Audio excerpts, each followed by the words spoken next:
रात के ठीक 11:43 बजे थे।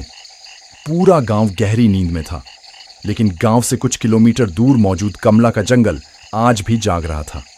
लोग कहते थे, भाई दिन में घूम लेना, लेकिन रात को अगर उस जंगल में घुस गया ना तो वापस आने की उम्मीद छोड़ देना।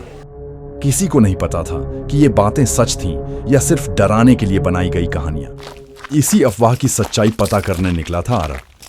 पैरानॉर्मल वीडियो बनाना उसका शौक नहीं, जुनून था। गांव वालों ने उसे कई बार रोका।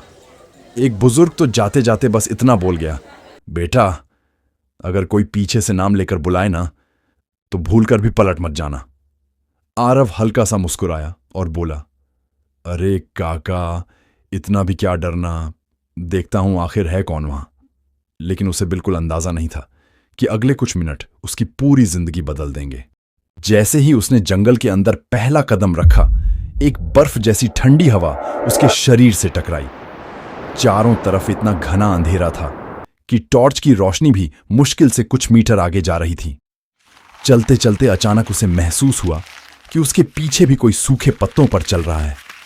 छर छर छर।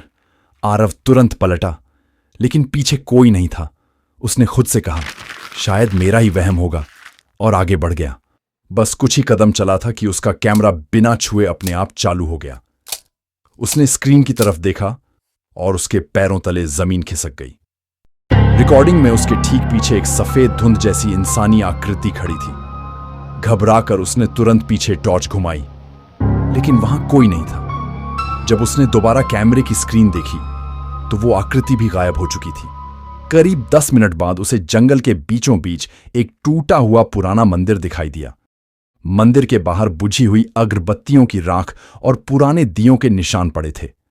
ऐसा लग रहा था जैसे अभी थोड़ी देर पहले ही यहां कोई पूजा करके गया हो। लेकिन सबसे अजीब बात यह थी कि पूरे जंगल में एक भी कीड़े की आवाज नहीं आ रही थी। ऐसा सन्नाटा था कि उसकी धड़कनें भी सुनाई दे रही थीं। तभी अचानक किसी औरत के रोने की आवाज पूरे जंगल में गूंज उठी। पहले बहुत दूर से, फिर धीरे धीरे पास, और फिर ऐसा लगा जैसे कोई उसके कान के बिल्कुल पास बैठकर रो रहा हो। आरव ने घबराकर टॉर्च चारों तरफ घुमाई। कौन है? मजाक मत करो यार।